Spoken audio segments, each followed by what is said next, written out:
share with us the kind of vision behind the secondary intake forms and like why these are a feature that we're rolling out right now. Sure. Yeah, this is thanks Fred for hosting too. Appreciate it. Um, so we've always wanted to do secondary intake forms from the beginning. I think the first week or two that Shane and I talked, this was one of the things that we always wanted to do. Just a little bit more complex, a new thing that people hadn't had the opportunity to do in the past. So we kind of pushed it off. For some reason, it kept getting pushed off a little further than what we probably would have liked. But really, this is about streamlining workflows for all real estate professionals. Doesn't matter if you're a brokerage, a team, a transaction coordination company. These are a great way to reduce manual work, um, automate follow-ups, and also when you send those emails, right, with 4 requests in them, how many do you typically get back? You get back 1 or 2 at the best. So these are going to have a very definite information that you need from these agents or other TCs or whoever clients.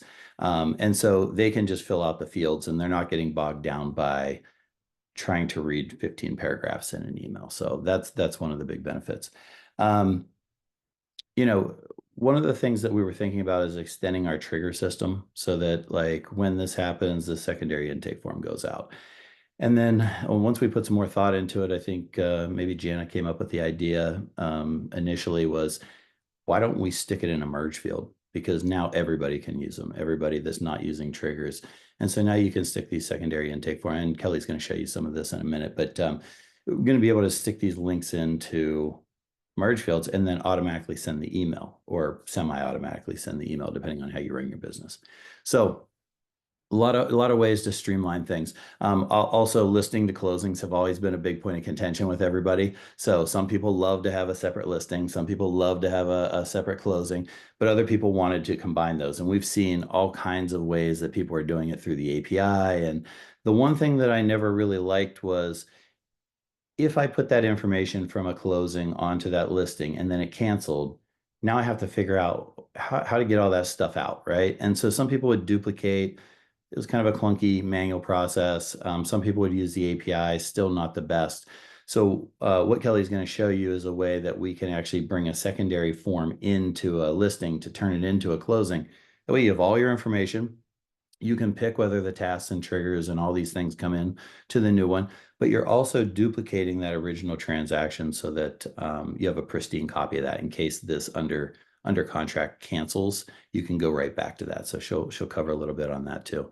Also, we added linked listings, so now you can bounce back and forth between listings that are actually connected. So if you do have let's just say you have listings and closings right now separate, and you don't want to go back and reconfigure all your transactions with this new feature, you can actually link those two properties so you can bounce back and forth. So she'll show you a little bit about that. And then, at the end, I'll probably talk about some ways to enhance this. What we don't want is if you're new on here, you to go and create like a 90 question intake form because we have some new technology coming out where the agents or brokerages or TCs or whoever can email in their documents, and that emailed in document is going to get scanned and all the relevant information from that document is going to come over to the field. So not only can you use this for contracts, but you could use it for client information forms. You could use it for brokerage form. Pretty much anything you need to get information from a document to your system or any other system for that matter, you can use this new technology that we'll talk about towards the end. And then the other thing is if you're coming on new, and you already have a bunch of stuff built out in Cognito or Jotform or wherever, you don't need to recreate the wheel in our system if you don't want to. We have a new feature that's in beta right now, inbound webhooks. It will act just like our intake form. So you can have a Jotform outside of open to close. Information will come in. We will catch that information and then apply our trigger system and our settings and map all the fields and all that good stuff. So really cool feature. This is one I've been waiting on for a long, long time. I think this is going to change the way a transaction is done when you couple it with the scanning of the documents and some of the other things that are coming, new mobile app, things like that. It's really going to enhance the productivity. And I think we can get another 50% of productivity on top of this. So I know everyone wants to see it. They don't want to hear me talk. So I will throw it over to Kelly, and Kelly can get into actually showing you some examples. Now, One thing I will mention, this is kind of high level, so we're not going to go into every little detail on this one. Kelly, if you want to tell them a little bit about that, you can, and just tell them, afterwards what we're going to do and all that good stuff to get them the detailed information. Definitely. So we're going to go over just a little bit of things. I might bounce around a little bit only because I've set things up, but you'll want to set these things up in the background. They just take a little bit of time and I don't want to have you guys be sitting here too long. And So, if you can't see Kelly's screen right now, look at the top of your Zoom. They have tabs now. That's been confusing for some people. On the left side is our faces, and on the right side should be Kelly's OTC screen. And if you click on that, you'll see her screen. so here I am inside my dashboard. And when I come into the different properties, you can see I have them here. I love color coding. That's a big thing for me. So I like to color code my sellers versus my buyers. It just helps me trigger. But the first thing I wanted to talk about was public intake forms and different things of how to get your intake or your transactions created and inside of open to close. And with the public intake forms, it's really cool because nobody has to log in to do that public intake form.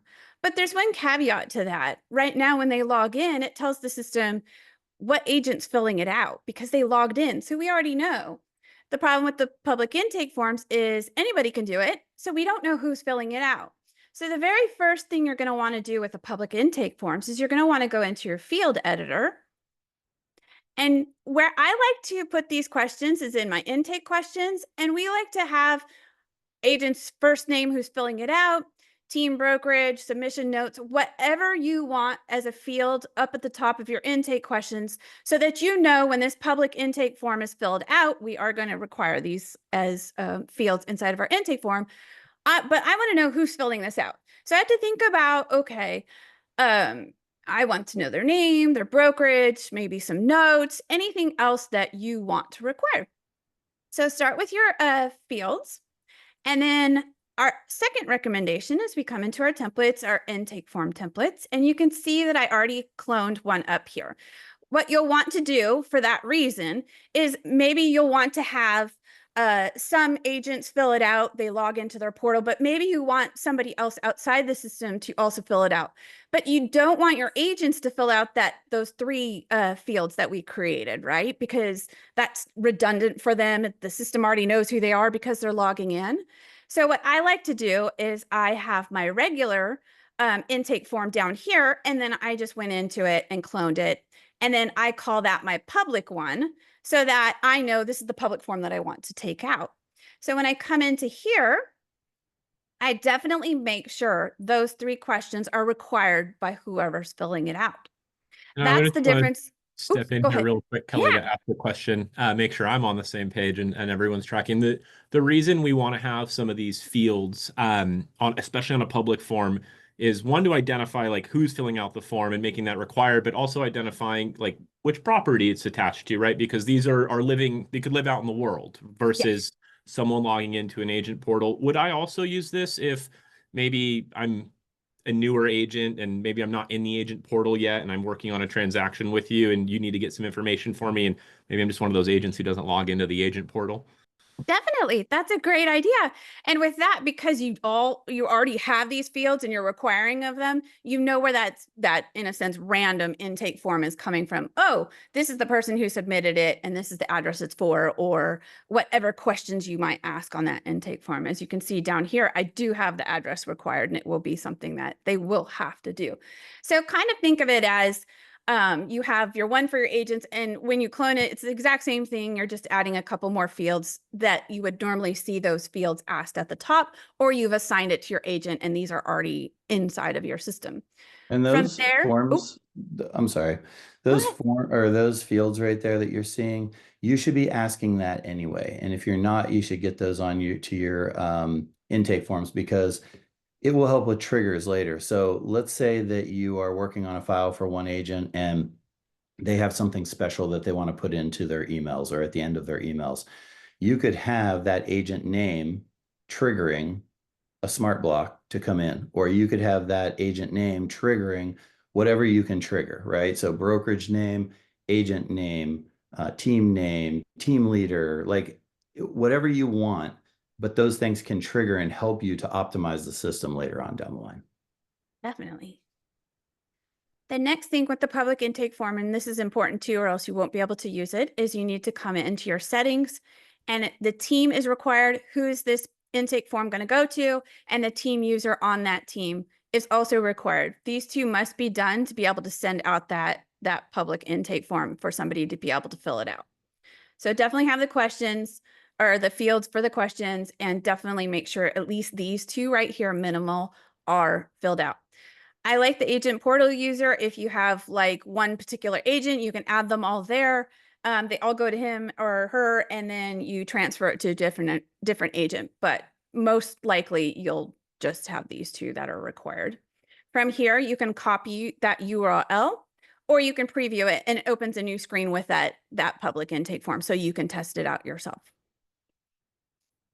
And that's pretty much that on the public intake forms. Do you have anything else, Andrew or Freddie? I don't see any questions about it. No, I don't think so. I think that's pretty good. And like I said, and I don't know if Kelly mentioned it too, but afterwards we're going to be sending out some more detailed videos of how to really get in here and every little step of the process. Right now, we're just trying to cover the overview, give you guys an idea of how it works, let you ask questions, but we will be sending out some more information after this. Definitely. So the next thing we're going to cover is secondary intake forms. And so I'm already in my intake forms here.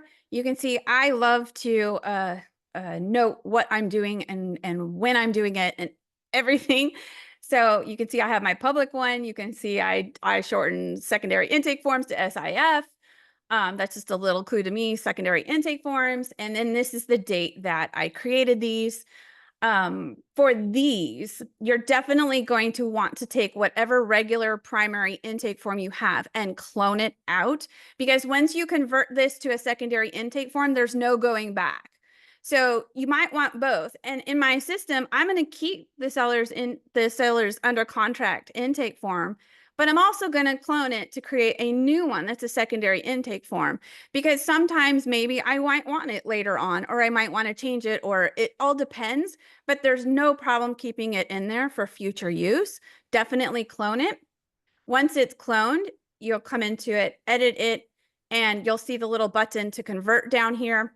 From here, we're going to fill out what we want to ask the agent. For this one, this is my seller's residential under contract. So what I'm assuming is they already have a new listing. What do I want to ask them? And what do I want to have happen if this were to go under contract? Kind of, I don't want to say a mini intake form, but that second step to get it to where I need it to be.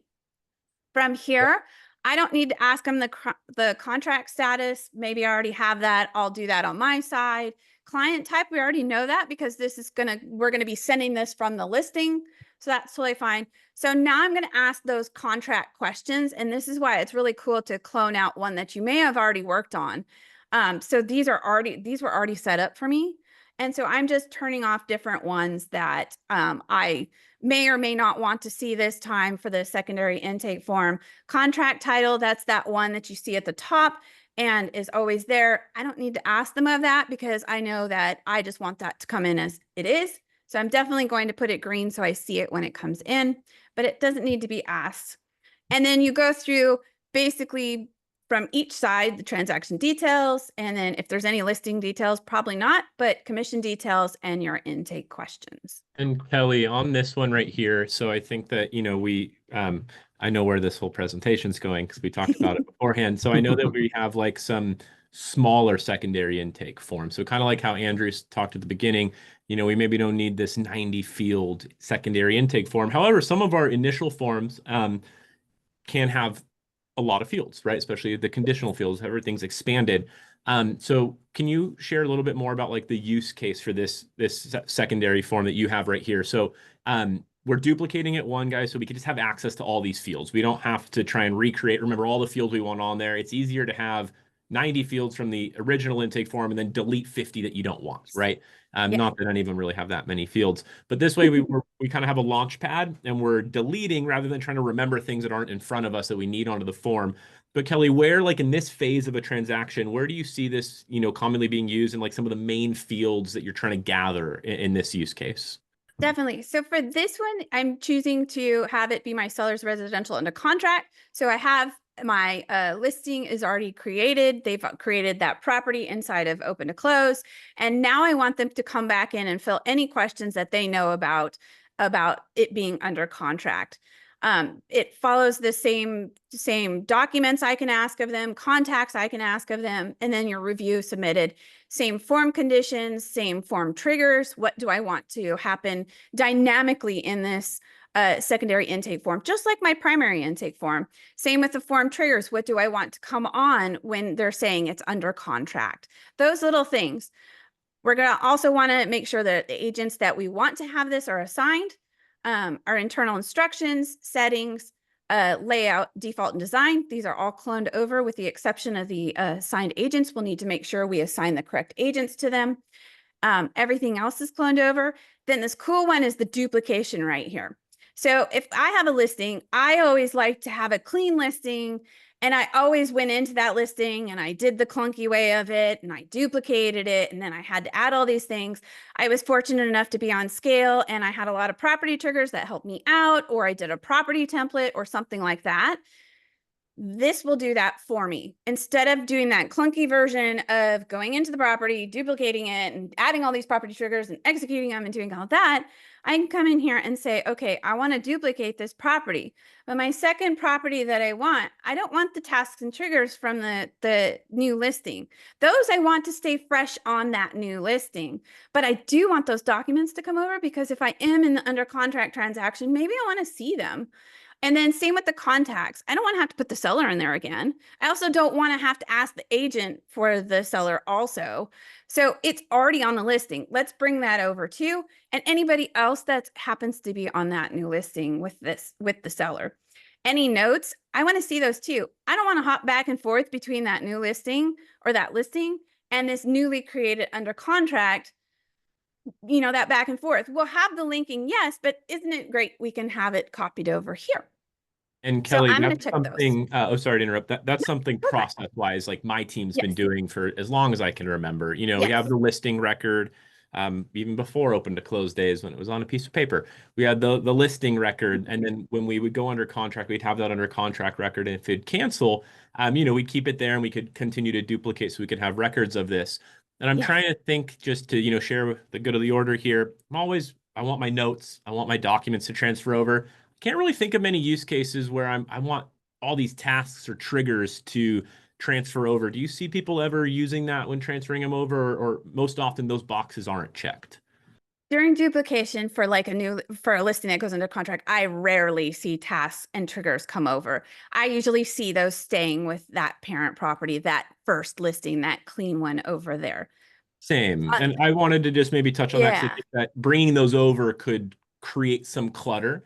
And so it's good to just make sure that, as your process of duplicating it and you're kind of going through all these different areas that you can edit, this is an important one to not miss. And it depends too, guys, on Yes. how you run your team, because if you have a one size fits all transaction coordinator, they're running end-to-end transactions, then they're probably going to want their tasks and triggers to come over because they're completing still. There may be one or two things they didn't get done on the first half that they need to bring over and do. But if you have a listing coordinator and a transaction coordinator and you're keeping those separate, well, then it doesn't make sense to bring those over to the new person because they're probably not assigned to that person. So there's a couple different things there. Also, I want to go back a little bit, just because this is really important. I don't want to get too far away from it. The name of this, do you see the name up there? That is different from the outward name, the external name. So there are differences between internal name and external name. You're going to want to keep something internally that you're going to be able to, like SIF, right? That's something that we want. If you sent that to a seller, they would be like, what the heck is this? So that's one thing I wanted to mention. She stressed it, but not enough.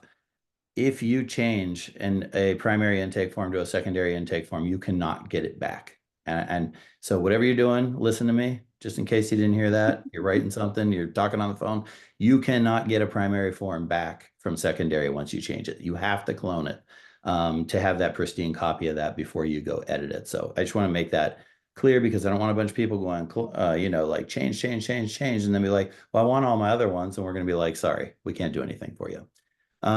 And then the other part of this, we're a little bit past where this is probably appropriate to talk about, but when in those fields, like they were saying, those 90 fields or those 5 fields, a lot of this is coming from your contract and other documents. So you're not going to need any of those anymore once we get simple parse released to the public. So once we get that document scanner, agents are going to be able to email over their documents. It's going to go through a process of scanning and get those filled out. So maybe your intake form that has, 50 to 100 conditional choices goes down to, I don't know, 5 to 15, who knows? So just keep that in mind. But I'd say the biggest thing is the duplication before you turn this into a secondary, and really thinking about how your team works to know if you want to duplicate certain things when they come over. So sorry to interrupt, Kelly, but No, you're totally those are fine. important. No, you're good.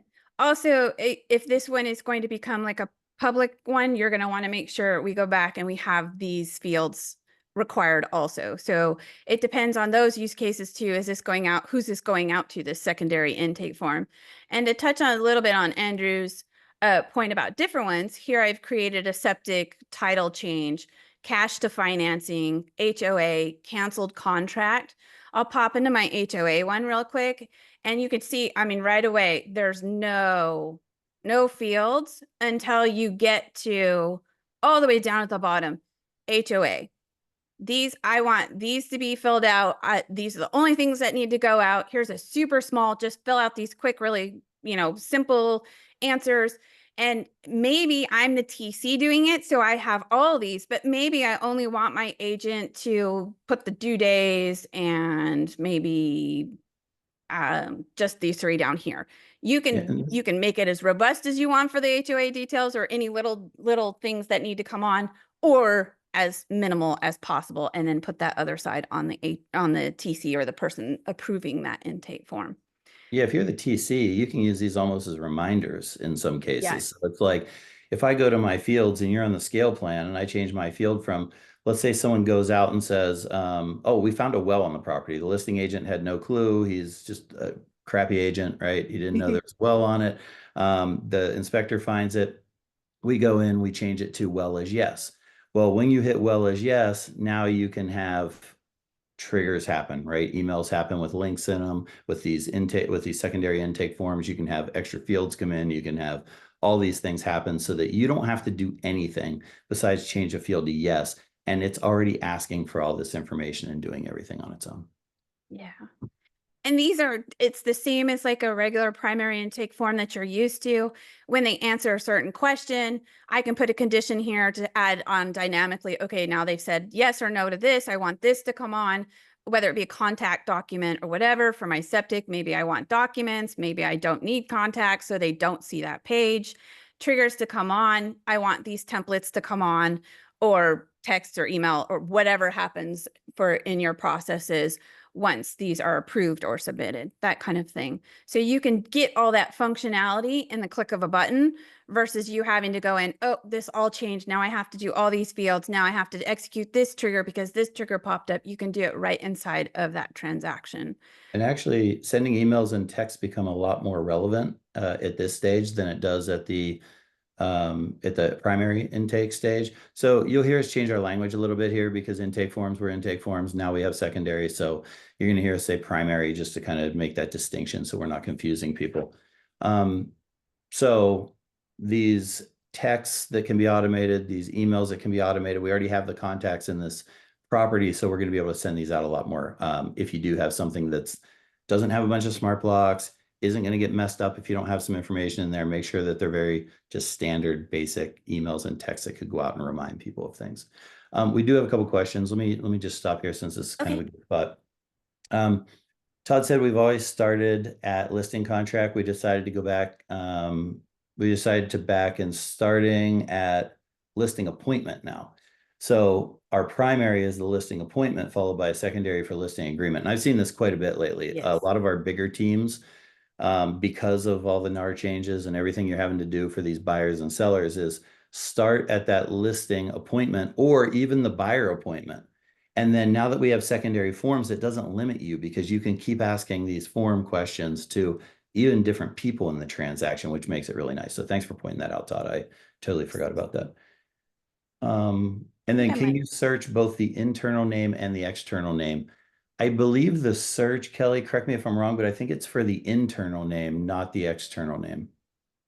Yes, it's for the internal name. But typically what you're going to do, Jason, is have the full external name in there. You're just adding extra things so that the team understands what it is. Secondary intake form, public, you know, whatever the last revision date, who it's supposed to go to, things like that you can abbreviate. So yeah. And then categorize. You can put them in different categories. I have a secondary intake one. Here's my public one, so that I can get even smaller and more granular to find them too. Yep. And then Emily's asking about showing a secondary intake form on an already existing listing. So we're getting to that. Don't worry. I know we're talking a lot, but we just want everyone to have a really good base of knowledge on these so they can go in and explore. So go ahead, Kelly. So I'm going to pop into, this is my test agent on this same account. And as you can see, when I pop into my agent portal, here's my properties that I already have here.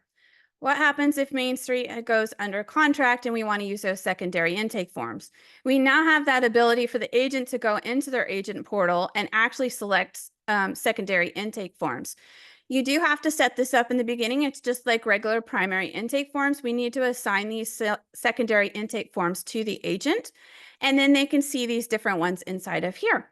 Because this was my listing, I'm going to say I'm going to do that seller's residential contact one, and I'm going to start the form and I'm going to fill it out just as I would if I were a agent going into my agent portal. A little touch on what Andrew said.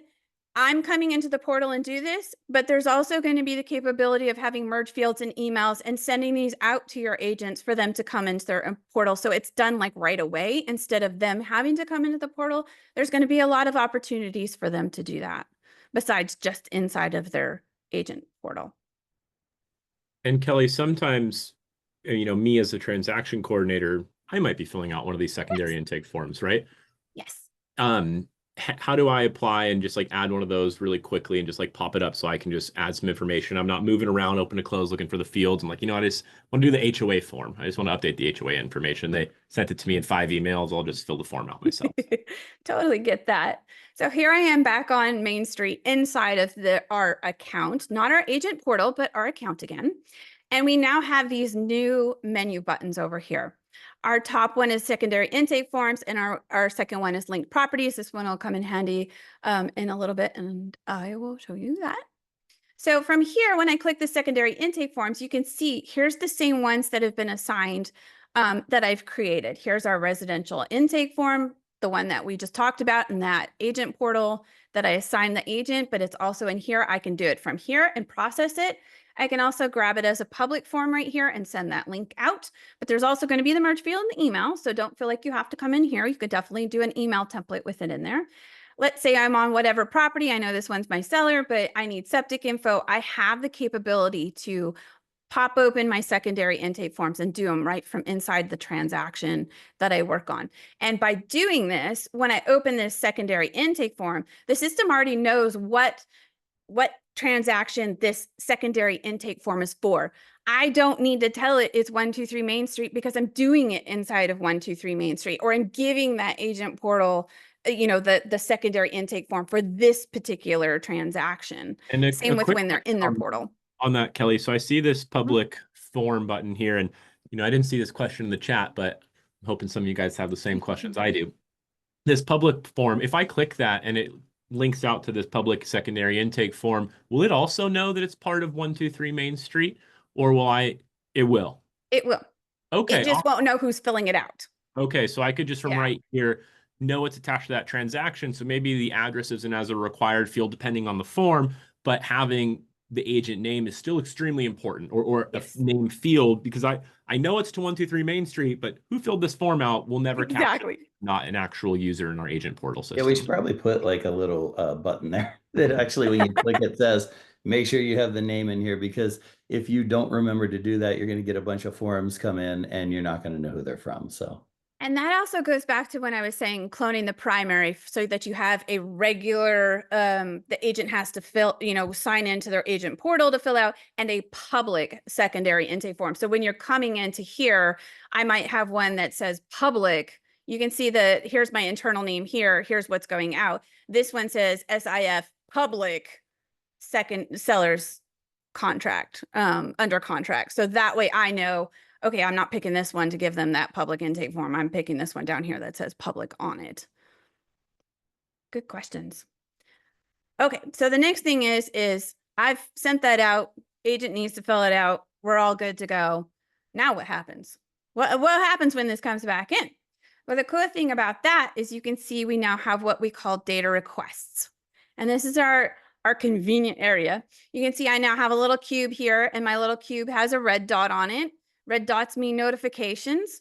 I also have a bazillion, 13 is a bazillion to me, notifications up here saying something's going on. And if I checked here, you can see I've got multiple different things in the notifications that have come in. But let's say I'm on Mandeville and I see the little data request. I can come into Mandeville, and if I come into linked properties, I can see my secondary intake submissions here, but not just here. What I think is really, really cool is I can come into my data requests, and now I can see all of my primary intake forms, all of my secondary intake forms.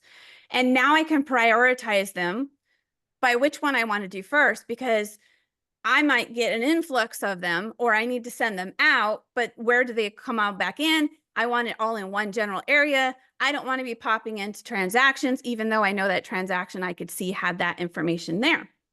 So here we are inside of our data request cube. I've got my primary intake forms and my secondary intake forms.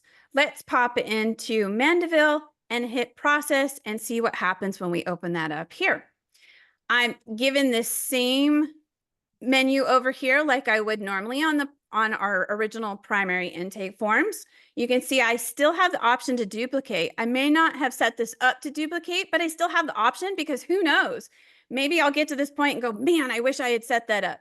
Now I have that opportunity here. And not only do I have that opportunity, but when I click it, I can still pick those different ones. So don't worry if you forgot to set up duplication, you'll still have that here. Always good to set it up beforehand, but just in case. From here, it's telling me I need to review documents. The menu may pop out like you're used to for where the TC needs to fill in required fields. I don't happen to have any on this secondary intake form, but they would pop up just like they do on the primary intake form. My favorite thing about this, though, too, is now we have this thing called compare to parent property. I can open this up and I can see, okay, nothing was there on the parent property, but maybe there was something there. Maybe now that we're here, this says septic pumping document received, yes. Maybe I want the parent property that this came from to also say yes, because I'm going to duplicate this. So now I can not only change this property itself, but I can always also change the property that was there before. It's not something that's required, but you can do it. You know, what'd be cool, Kelly, is I'm just thinking of feature upgrades already. We just released it, but to have like a little duplicate button off to the far right there, where you could just click it and it will match whatever is in the secondary to the parent, or reverse, or do something like that. So that would be cool. Keep that in the back of our head, because sometimes they are, fields where you have to go search. It'd be quick to say duplicate. And one clarification point here for me, Kelly, at least, is if that say that field on the parent property said no already, so there was data in there, and now the secondary intake form is yes, it can overwrite and update that field on the parent property through this data request dashboard?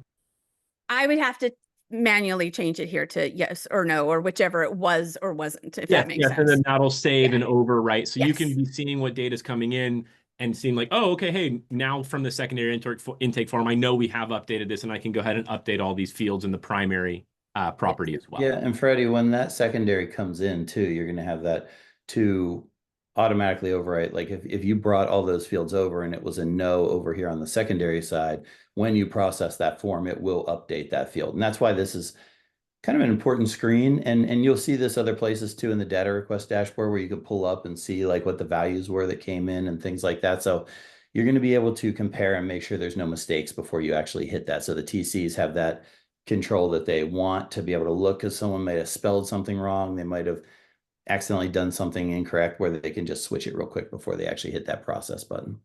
Yes. And let's put this one as no, and we can process it, and I can show you that right away too. As you can see, I'm very color coding. My nose are red, my yeses are green.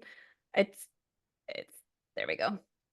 And so then when I hit approve intake form, I'm not going to duplicate this one. I'm going to update the property that's already there. I'm going to hit approve intake form. And yes, I did have the review document. We all know that that goes into the folder. So. And so while she's processing this, one important thing to note, when she went to that screen and it showed all of those secondary intake forms that came into the property, this is where we need feedback, right? We think it's in a great place, and I think it's really easy to use this way. You can easily click on it, see them, process them, do whatever you need. Also, that request separate screen of all your requests, that's going to have some of our new features in it too. So what you see there is just the beginning of what we're trying to do with that screen, so that the TC always has ultimate control, unless, you know, some of these features that we're going to be rolling out do have a bypass button. So if you're out on your app and you're filling some things out, you can actually bypass this approval stage if you're an approved person on the team, or if you have a team leader that you always want to approve, or if you have a whatever, you can do that. So feedback is crucial, especially on the request screen, but we think we have a pretty good flow, at least to start and get some feedback from. So then I processed it, and what it looks like is when I go back into it, you could see now I only have 2.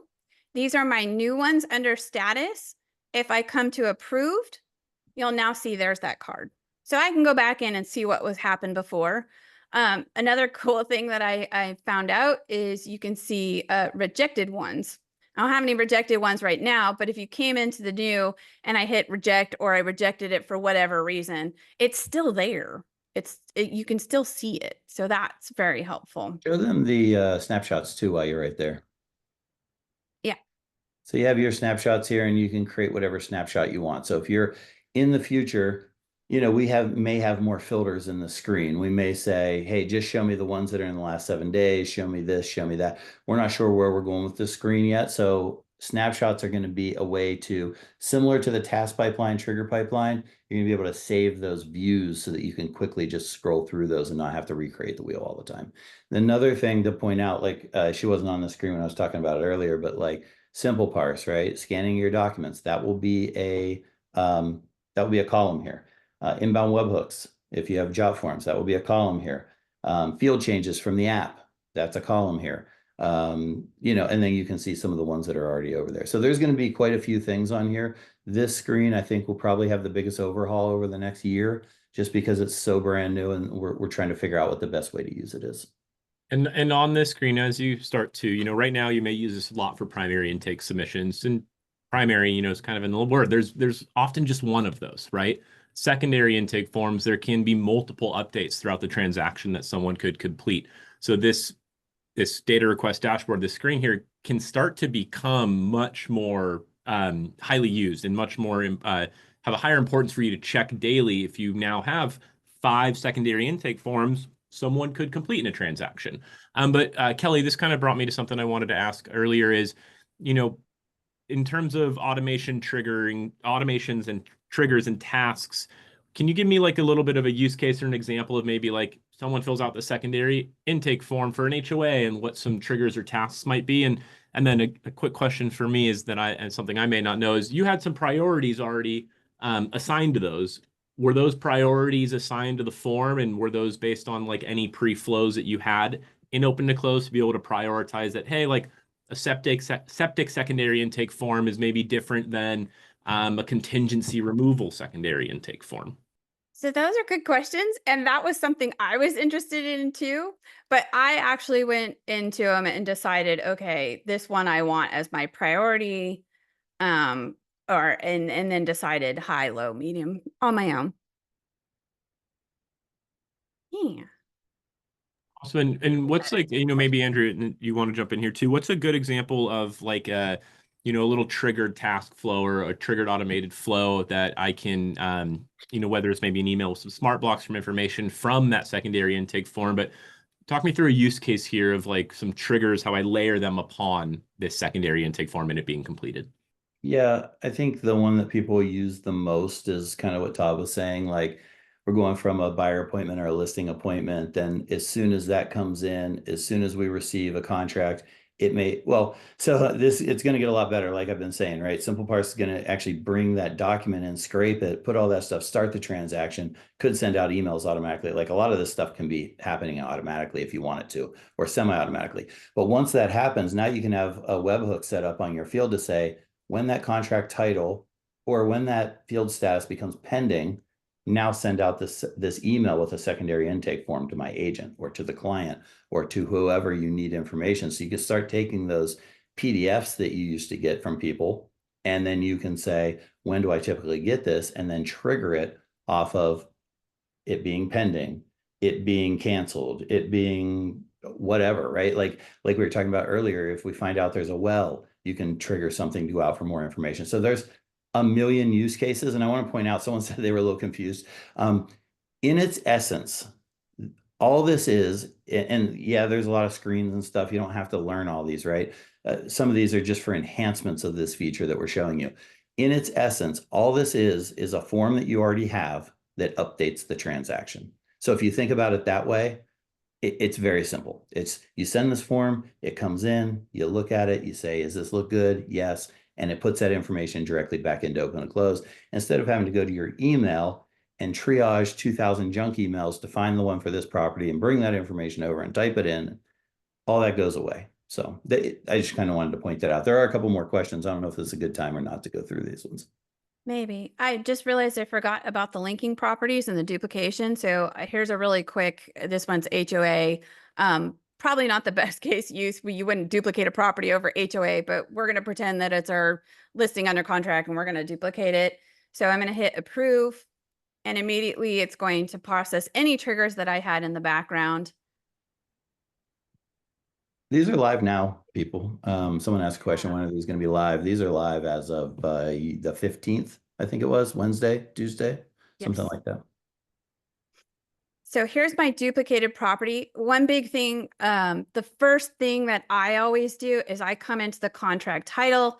And if this was a listing that went under contract and I duplicated it, I might put UC, I might put listing under contract, I might put some reason. So because in the background, I duplicate it. So now I have two of them, but two of them that have the same contract title as of right now. So I want to just, for my own checkpoints, make sure that I'm telling myself, this is the duplicated one and this is the duplicated one that's seller under contract. But the cool thing about that too is now we have the linked properties here. And when I come into here, that's the parent property I copied from. You can see it doesn't say UC. It doesn't say anything because I didn't end up changing the contract title of it. But that the UC was really my own process of knowing. So this is what's now considered a child property in the linkings. And here's my parent property. I can now come into this and go straight back and forth from either one. I'm going to update this one to say listing, so you can see the difference right here. And then when I come into here into linked, you can see here's my under contract one that I just created the duplicate of. And yes, I'm hopping back and forth into these. So I want to show you in the property table what these two look like. So now I have two. Here's my listing one. Here's my under contract one. And now in our property table, we have the parent property is the listing one to my under contract one. And the linked property is my under contract one to my listing one. I do the listing and under contract as just keys for myself when I'm looking over here, but they're definitely already right there. And they're already inside the property when I click the little linked house. So I just want to talk about that real quick. We're showing you guys a lot of screens, right? We're showing you a lot of screens, a lot of information in one webinar. Don't freak out if you don't understand the first time. We are going to have a lot of dedicated trainings to this. We have a shorter video that we're going to send after this. It's only 13 minutes. It goes right into it and is really dedicated to just the secondary intake form, almost step by step, with some scenarios and some other videos on these other little features too. So don't get overwhelmed. This is just to kind of, show you the possibilities. Then we're going to dig down into the how-tos later. One question, I answered the rest of them, but if you use it, I thought this was important to say to the group. If you duplicate a listing and then the pending closes, will it automatically close the listing? That's a no. And the reason that is because it doesn't have to be a listing, right? You can use this duplicate feature for a lot of different things. You could use it for onboarding. You could have all the people in your team onboarding, not use the address, and then you could have all these people come in instead of properties, and you could use this as a CRM with if this person gives me their onboarding document, now send them this email. When I fill out this field about this person, whether they did something, send out this text message. So there's a lot of other uses that people are using open to close for besides just listings and closings. And that's why we didn't do it automatically. Now, that's actually a really cool thought that on the linked properties, we could say, do you want this linked property to automatically follow the status? What you're going to have to, and yeah, I'll make note of that later, but that's a really good feature. The only thing you're going to have to pay attention to is your reporting. If you're using reporting and you have two different things in a pending status, is it going to count, depending on how you have your reporting set up, it may count that purchase price twice, or it may count that closing twice instead of once. So you got to be careful with how it does. What would be more beneficial, I think, is to say, when this closes, change this to close duplicate, or you be able to pick what it changes to when it changes. So anyway, we can get into those more advanced features. I don't want to confuse anyone, but one another, I think, really like example that is very like transaction related that I'm seeing pop up a lot more with some recent changes.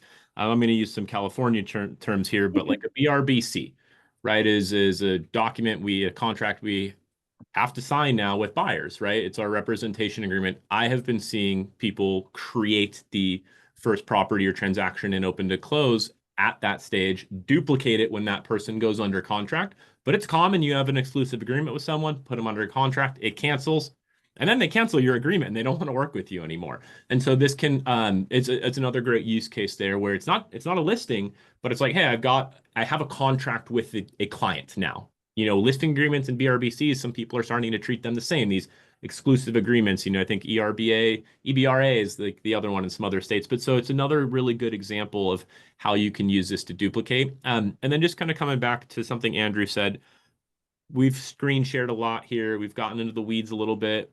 We've also talked about a lot of different features. As someone who spent a lot of their life on the agent side, potentially annoying some transaction coordinators over my years, the number one thing that I thought of for this is it's so often that the TC I worked with asked me 5 questions in an email, and I responded to just one of them, but she really needed all 5 answers. Now they just send me a form and all of those fields are required, and there's absolutely no way for me to submit that form or give them that information without answering all 5 of the questions they wanted. So, I think like that's the most simple jumping off point for me of how I started to see how these secondary intake forms like really fit into my business. It's like, what are really common things I'm asking mid-transaction that everyone always forgets to answer for me, or they just answer part of them, or they piecemeal it, and I get a handwritten sticky note on my desk, and then I also get an email and a text message from the same agent with all 3 answers. So I think that's a great jumping off point. And a lot of agents hate having to log into other systems too. So if you have those agents, we have the public forms that go to them. They can click on it. It opens a tab. They can fill them out and go away. They don't have to go to open to close. They don't have to log in. They don't have to do any of this stuff. And didn't I hear you say earlier, you could put that into a merge field into a smart block, and then it just emails to them? Yes. Really nice. Here's my email template with that merge field right there for my HOA. Yeah, me and Freddie are agents, so we got thick skin. But any agents on here, sorry about my next comment, but we're not detail oriented, and God knows you don't want an agent involved in your transaction. God, they'll just ruin it. So this is a good way to just keep them involved a little bit, give them very distinct things to fill out. Don't make them read an email because they're not going to read it. And when we get to the end of this, I'm going to show you some other features that are coming out that are really cool, because what we want to move towards is a very connected system with our vendors, with the way we do things, being able to acquire information. But we don't want those people to have to log into another system. There's a lot of good systems out there that's their whole premise. Come to us and we'll connect everyone. For me, that's flawed thinking. I don't want to log into another title company secure email. If I do, I'm going to put toothpicks through my eyeballs. You're just doing too much volume to do this stuff. So what we want is people to be able to answer through email, answer through text, answer through push notifications. That's the future of open to close. So Go ahead, Kelly. I'm sorry. I took up a lot of time there. Oh no, you were totally fine because I was just showing, like, walking through, like, inside my system what I'd set up while you were talking about it, actually. That emerge field and the email template, going into comparing the different properties, you can, when you duplicate, you can, and you see the compare the property fields inside of there, you can update those things right there. So I think hopefully I walked through at the same time you were saying everything. Cool. Yeah. All right. So now as Are we're you- wrapping up here, if there's some questions that you guys didn't have answered, be able to pop those in. And actually, I see one from Emily here. I'll share out to everybody. Do those features come with the premium package? I don't see the data box or new features from the bar on the property page itself on my account. Just curious if these are gated behind a certain package level. Sure. Well, let's talk about this here. Premium. No, okay, so let me actually make a distinction here. Premium is still version 1. We didn't want to take it away from you guys because there was a $30 increase between version 1 and version 2. So we let people kind of just stay on this archive plan that we do not offer anymore called Premium. There are a lot of features that aren't on Premium. There are probably like, geez, 50 that aren't on Premium. We are building on version 2 now. So if you want to stay on version 1, you can have our archive pricing. I don't think it's worth it. I would upgrade to version 2. Version 2 is only an extra $30 and you're going to get so much more. How long has version 2 been out? We've been on that for a while now. Oh yeah, a couple of years, but we just didn't want to, Yeah. people had expressed some heartache about the $30 extra. So we didn't want to like hurt people's businesses. So we said, hey, you can just stay on premium as long as you want at the time. We probably will make an end to that at some point just because it's a lot for us to manage, to manage all these pricing plans in the back end. But for now, that's the case, but I would upgrade. The other thing that I want to express is like, most of these features are going to be on every single version 2 plan in limit. So some of them have 1 on the Grow plan, some of them have 4, some on the Pro plan. Most of them are either unlimited on the Pro or Scale plan, and then there's some type of limit on the Grow plan, depending on which one of these. And it'll be on the pricing page. We'll come out with a bunch of stuff. We'll come out with a bunch of resources for you to get all that information. I don't know everything off the top of my head, but most of the things are either 1 on Grow, 4 on Pro, unlimited on Scale, or a certain number on Grow and unlimited on Pro and Scale. It just depends on the feature. And if you guys don't see the buttons, like we're talking about here, and you are on V1 and you're interested in upgrading to version 2, please just reach out to us. Support at Open to Close, sales at opentoclose.com. We can hop on a call, answer any questions, share with you what that change would look like. Very easy on our side to load your system into that. So please reach out if you have some questions there. Don't send to support at Open to Close. Freddie just misspoke. Help at Open to Close. Unfortunately, I get the support at Open to Close and I will not answer you. So if you want an answer, you will email help at Open to Close. So all right, Freddie, do you want me to go into some of the teases for the future, or is there anything else we can wrap up? If anyone has questions as we're wrapping up here, please pop them in.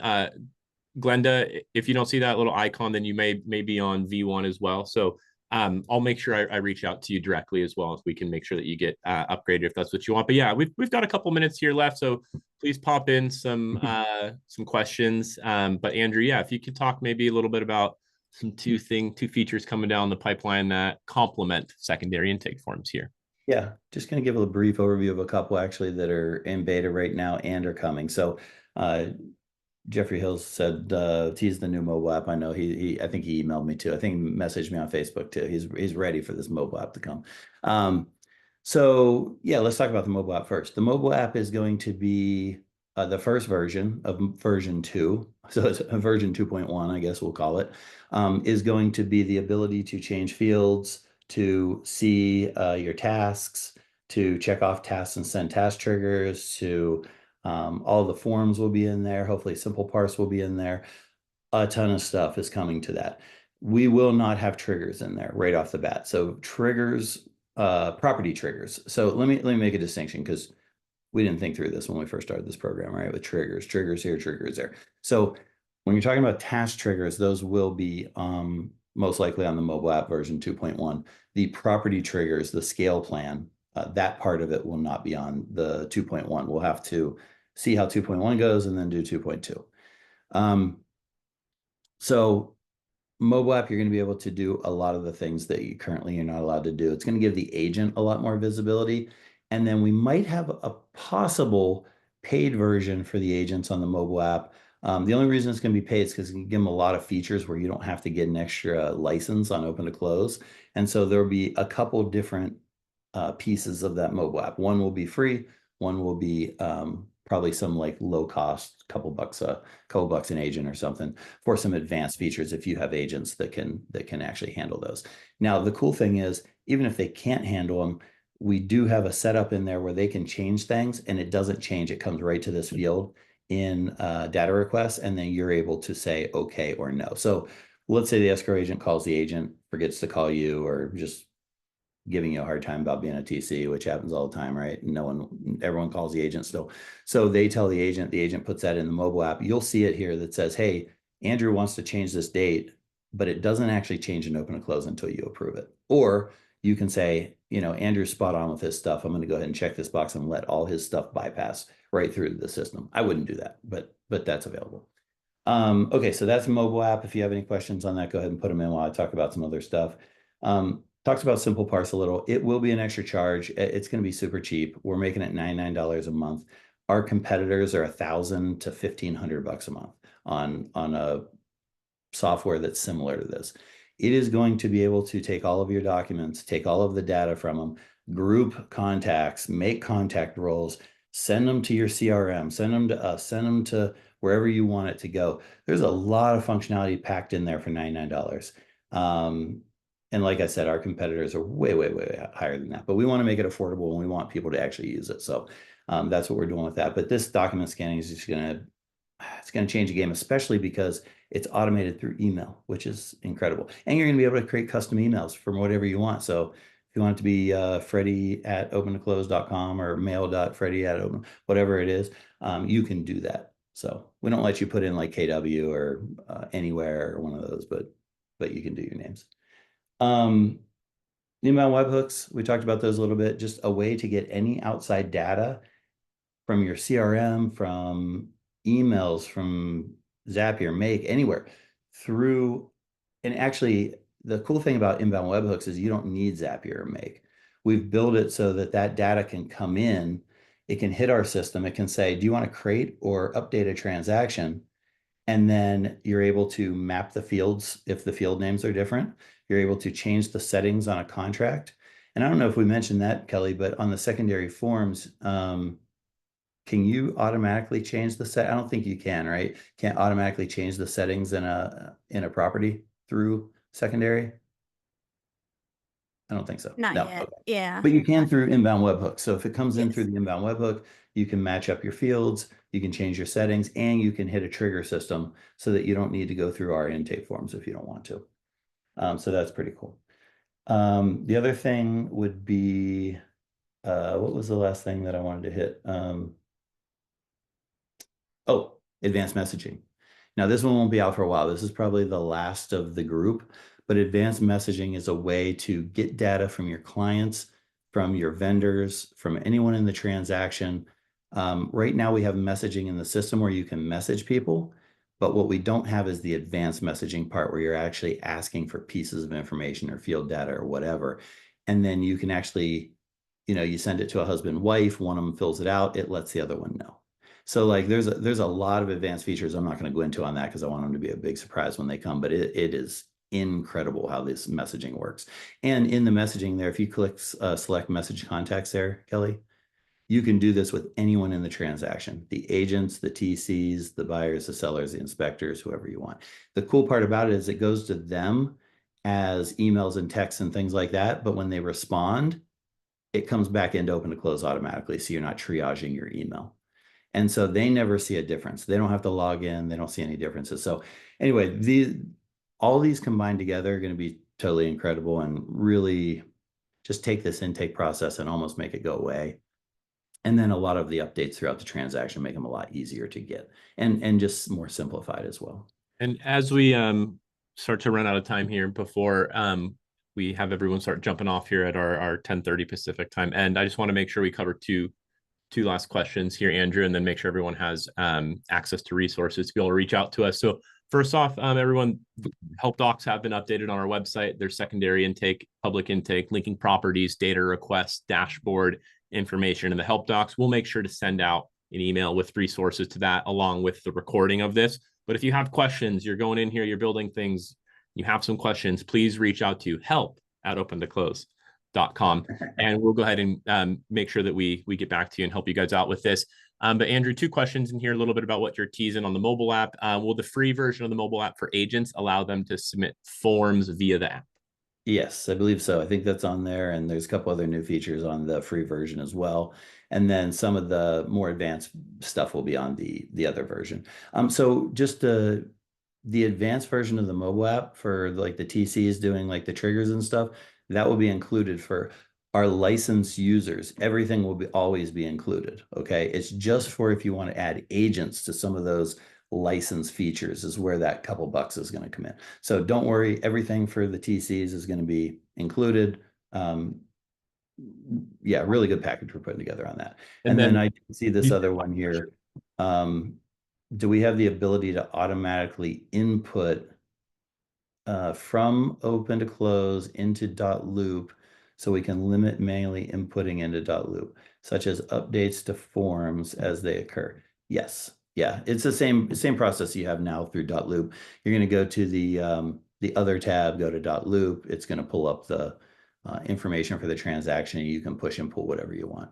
And I can share some information. That question came in anonymous. If you want to message me on here, or even if you reach out to help or sales at Open to Close, I can share over some help doc information that we have that really like step-by-step kind of walks through all of the .loop integration. But thank you everyone for joining today. I hope this was informational. Oh, you muted, Freddie. I muted. Touched my keyboard in the wrong place. But we'll have the recording sent out to everybody so that we can go ahead and get you guys access to watch this with your team, review it, maybe dive a little bit deeper, as I know we were moving fast. If you have questions, reach out to us at help@opentoclose. This is live in your system. So if you don't see it, it means you're on V1, and that's a great reason to reach out to us. We can talk about all the benefits outside of just secondary intake forms on V2 as well. Oh, we'll give you a free month if you want to upgrade today. Just heard through Slack here. If you want to upgrade from version 1 to version 2 today, we'll give you a free 30 days on version 2. Look at that. Nice little deal. Reach out to us at sales or help at Open to Close, and we can go ahead and walk you through that process. And we'll get this recording out to everyone. Thank you guys very much. And Emily, I'll make sure I reach out to you directly as well. I saw your question in there. Sounds good. Thanks, guys.